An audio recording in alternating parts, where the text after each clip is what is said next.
Hi guys, this is Connie, and we're so close to the end, I can taste it. Connie reads Max the Mighty. This is chapter 29, the end of Maxwell Kane. All I can see of the Undertaker is his long, black covered legs sticking out from under a huge beam. Part of the mine has caved in, and he's trapped. His boots are twitching, so I know he's alive. I can't breathe, he gasps. Get this off me, please! Feet come running up behind us. Don't touch anything, Sheriff Goodman says. The whole place is ready to come down on our heads. Dip and Grim are both panting so hard they can barely talk. But Grim sees Worm is safe and sound, and he gives me a thumbs up, which is pretty cool for Grim. The Undertaker groans some more. The way the beam has got him pinned, I can't see his face, but I can hear him moaning and groaning, and it sure sounds pitiful. Even though I can't stand the guy, I feel bad for him, the way you feel if a really mean dog got hit by a car and needed help. Part of you is glad the dog can't hurt you anymore, but you don't want it to die. I go, maybe we can dig out from under him, but the sheriff thinks that's a bad idea. It might make matters worse. Everybody out of the mine, he says. I'll call backup, get a rescue team in here to do it right. Don't leave me, the Undertaker wails. Worm, she's been standing there real quiet, not moving. But after a little while, she lets go of my hand and edges a little closer to him. Not too close, like she's worried he's playing a trick. You were the one who beat up my mom, she says. You were the one who hurt me. It was you, not Max. You lied about that. You lied about everything.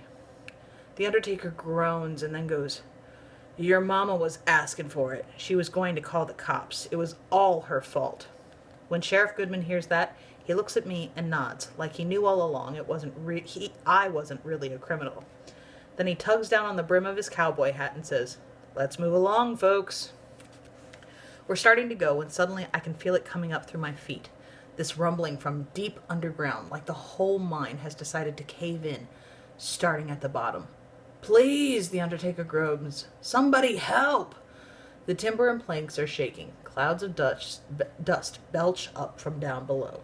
Creak! And a huge kerchunk of rocks smashing together. Everything is breaking, falling apart. She's going, the sheriff cries. Get out of here! Run!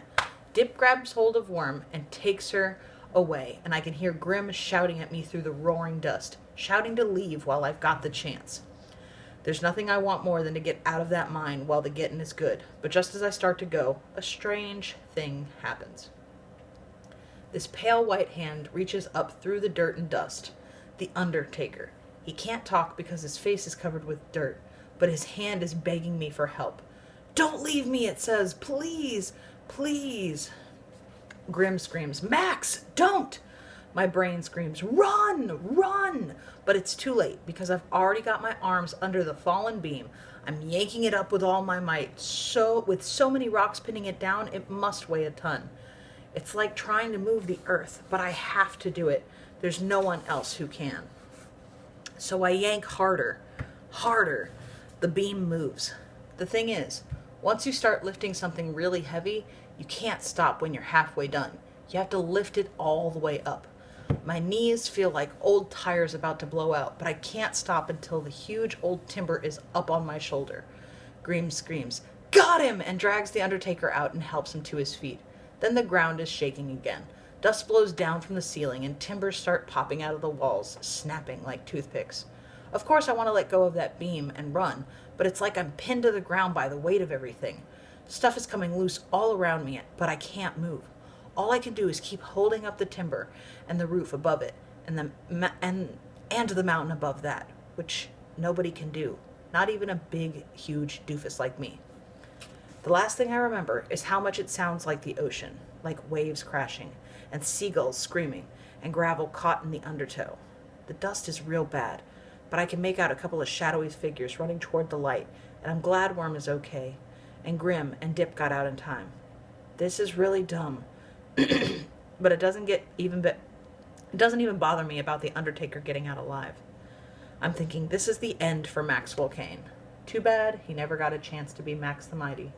And that's when the beam finally slips and the whole world crashes down on me, And it really is the end. The end. The end. There's still one more chapter, so let's find out what happens next. Be careful with that and enjoy, please, and thank you. Oh my gosh.